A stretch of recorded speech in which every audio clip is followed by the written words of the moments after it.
നമ്മുടെ കത്തിരിക്ക ഇഷ്ടമില്ലാത്തവരാണ് നിങ്ങളെങ്കിൽ അത് വീട്ടിലിപ്പോൾ ഇരിപ്പുണ്ടെങ്കിൽ എടുത്തിട്ട് ഓടി വായോ, ഒരു അടിപൊളി റെസിപ്പി പറഞ്ഞു തരാം.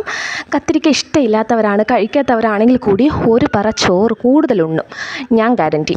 അപ്പോൾ അതിനായിട്ട് നമുക്ക് സ്പെഷ്യൽ ആദ്യം വേണ്ടത് എന്താണ്? കത്തിരിക്കയാണ്. കത്തിരിക്ക റൗണ്ടിലോ വട്ടത്തിലോ നീളത്തിലോ എങ്ങനെ വേണോ നിങ്ങൾക്കറിയാം. ഞാൻ അതിൻ്റെ കൂടെ എക്സ്ട്രാ എടുത്തിട്ടുള്ളത് പച്ചമുളകും നമ്മുടെ സവാളയുമാണ്. ഈ ഒരു റെസിപ്പി ഞാനങ്ങനെ കണ്ടിട്ടില്ല, ഇനി ഉണ്ടോയെന്നും എനിക്കറിയില്ലേ. ഓക്കെ, അപ്പോൾ ഇത്രയും സാധനങ്ങളാണ് നമുക്ക് എന്തായാലും ആവശ്യമായിട്ടുള്ളത്. ഇനിയിപ്പോൾ നമുക്കിതിൽ കുറച്ച് മസാലാസ് ആഡ് ചെയ്യണം. എന്തൊക്കെയാണെന്ന് വെച്ചാൽ മുളക് പൊടി, മഞ്ഞൾപ്പൊടി, നമ്മുടെ മല്ലിപ്പൊടി, അതുപോലെ ഗരം മസാല, ഇത്രയാണ് ഞാൻ ആഡ് ചെയ്യുന്നത്. ചെറിയൊരു രീതിക്ക് ഞാൻ ഈ ഉള്ളി ഇരുമൊന്ന് ആഡ് ചെയ്യുന്നുണ്ട്. എന്നിട്ട് ഈ മസാല ഉപ്പിടാൻ മറന്നു പോകരുത്. എന്നിട്ട് ഈ മസാലാസ് നല്ലവണ്ണം അതിലേക്കൊന്ന് തിരുമ്മി പിടിപ്പിച്ച് കൊടുക്കുക.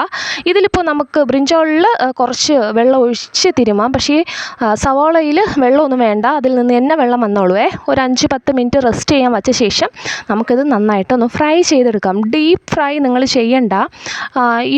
ഇതിൻ്റെ ഒരു സൈഡ് വശമൊക്കെ നന്നായിട്ടൊന്ന് ദൈവമേ, മൊരിഞ്ഞ് വരണം. എന്നാൽ അതിൻ്റെ നടുക്കൊക്കെ ഉണ്ടല്ലോ നല്ല സോഫ്റ്റ് ആയിരിക്കണേ. അപ്പോൾ നന്നായിട്ട് പതുക്കെ അങ്ങോട്ടും ഇങ്ങോട്ടും ഒക്കെ ഒന്ന് തിരിച്ചിട്ട് കൊടുത്ത് ഫ്രൈ ചെയ്തെടുക്കാം. ഞാനിതിപ്പോൾ ഇതിൽ കുറച്ച് സ്പീഡ് കൂട്ടി വച്ചിട്ടുള്ളത് കാരണം ഞാൻ സ്പീഡിൽ ചെയ്യുന്നതായിട്ടൊക്കെ നിങ്ങൾക്ക് തോന്നും, പക്ഷേ അങ്ങനെയല്ല, ഞാൻ പതുക്കെയാണ് ചെയ്യുന്നത്. അപ്പം ഒരു ഹാഫ് കുക്കായതിന് ശേഷം നമുക്ക് ഇതിലേക്ക് ഞാൻ നേരത്തെ പറഞ്ഞതുപോലെ നമ്മുടെ സവാളയും പച്ചമുളകും ഇട്ട് കൊടുക്കുക. ഇല്ലാന്നുണ്ടെങ്കിൽ ഇത് പെട്ടെന്ന് കരിഞ്ഞു പോകും കേട്ടോ, അതുകൊണ്ടാണ് നമ്മൾ അങ്ങനെ ചെയ്യുന്നത്.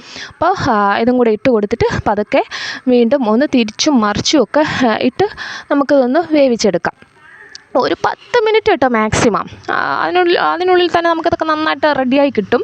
കരിഞ്ഞു പോവാതെ ഒന്ന് ശ്രദ്ധിച്ചാൽ മാത്രം മതിയേ. സൂപ്പർ ടേസ്റ്റാണ് എൻ്റെ പൊന്നു മക്കളെ. ഇതിൻ്റെ കൂടെ കുറച്ച് നമ്മുടെ തൈരും കൂടെ ഉണ്ടെങ്കിൽ പിന്നെ വേറെ ഒന്നും വേണ്ട. അടിപൊളിയായിട്ട് ചോറ് സുഖമായിട്ട് നമ്മൾ അറിയാതെ ഇങ്ങനെ ഇറങ്ങിപ്പോവും.